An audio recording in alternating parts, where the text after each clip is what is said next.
Hi everyone and welcome to Get Indie Gaming. In this video we're restarting our In Case You Missed It series that we're rebranding as our favourite recent hidden gems. The format however remains unchanged. Each month we select and review 5 indie games of late that might have passed you by. No subgenre within the indie sphere is out of scope for this series, the only qualification being we thought they were rather marvellous to play and you, the wonderful audience, might like to check them out. For clarity, where review copies were supplied by the developers, we've made a note in the description. With that taken care of, let's crack on with our hidden gems for November.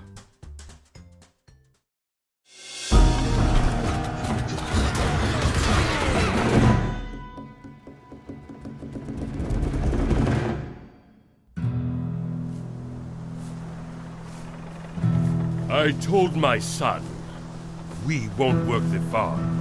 Starting things off, at number 5 we have Tooth and Tail. At its core it's a plain old RTS that has elements that upend the usual gaming mechanics. While normal RTS games have you building or collecting resources, protecting them while killing off the enemies with a massive army, Tooth and Tail pretty much throws this type of experience aside. Building and controlling your army is far easier than usual, with you going around the map, clicking to get your army to move and pressing the spacebar to build things such as turrets, barbed wire, etc, etc. It's easy to get the hang of these gameplay elements within 1 or 2 sessions. There's also no research aspects or tech trees to contend with, which may appeal to those who find such activities somewhat onerous. However, to say Tooth and Tail is an easy or subpar RTS because of what it delivers would be a disservice. At times the levels are vicious, hard and hectic as anything else you'll find out there of its kind. In between the single player missions we have comedic elements that are well put together and hit more times than they miss. All in all, with Tooth and Tail, particularly the single player, is well worth getting hold of to have a look at.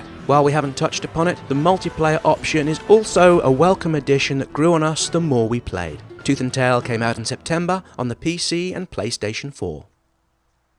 Released onto the PC and all major consoles this past October, Judge is a cleverly put together twin-stick shooter set within a dystopian future. You play as a badass cop where it's up to you to take down the enemies in siege and hostage situations. Levels are bite-sized and yet feel surprisingly spacious. We love the ability to customize your character. Amongst others, we opted for a cloaking device, drone support, and the ability to suck health from the bad guys with each successive bullet strike. All up with Judge, we have a great playing and looking shooter that finds itself at this month's number 4.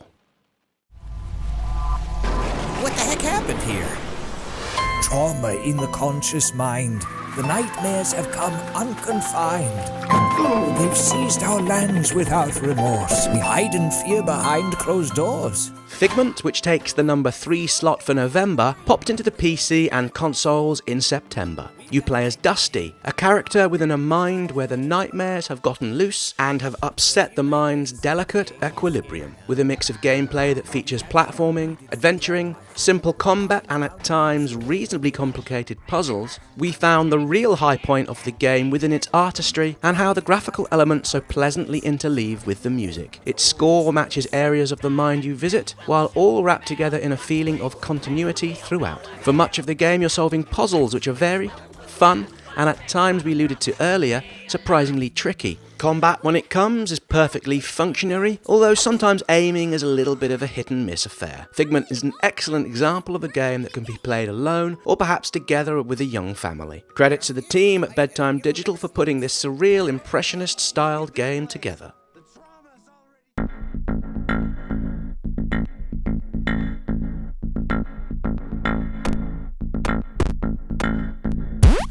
The first time we picked up Nekross, this month's number 2, we thought it's just another pixel-based 2D platformer. That said, we were determined to give it a fair go and to see how its 2-button control mechanic panned out, and in summary, we're certainly glad that we did. At first, you can only move left or right via the arrow keys or the A and D button. As you progress, so do your abilities. Before long, you're pulling off skillful maneuvers with pixel precision accuracy. Now let's be honest, this is one of those rock-hard games, and yet it's surprisingly accessible. The designers have used a clever checkpoint system that allows you to fail in a task and then pretty much get back to within a second of being able to take on the challenge again. By the end of the game there are longer sequences, although we didn't feel this diminished from the overall enjoyability or the delight that you finally get when you get past a section that you've been playing over and over again. While it's tough, this game has a smooth learning curve and comes with fun aplenty. Out on the PC in September, this 2-button platformer is well worth your attention. At number 1 for the hidden gems of November, Air Memories of Old clearly has its roots in the likes of Rhyme, Ico, and Journey. Playing as Uck, a shape-shifting girl, you explore a creation of floating islands where you solve puzzles and uncover the ruins of an ancient civilization. We love the game's semi-open world and simplicity of the graphics. The developers have also been clever in not leaving behind any clues to the puzzles you find. We also enjoyed the simple compass mechanic. When used in conjunction with directions from apparitions you meet along the way is also perfectly fitting. You're able to visit these various lands in any particular order. There's no combat, and likewise the only death, as it were, happens when you apparently fall into a void. Having done so, you gracefully reappear. Exploration is also rather pleasant, as is the musical score. The real highlight, however, is your ability to fly. The result is exhilarating and had us at times simply flying for the sake of doing so. While a relatively short game at just over 3 hours, we were left wanting a little more, which perhaps is the mark of Air's overall quality. This one launched in late October on the PC, PlayStation 4 and the Xbox.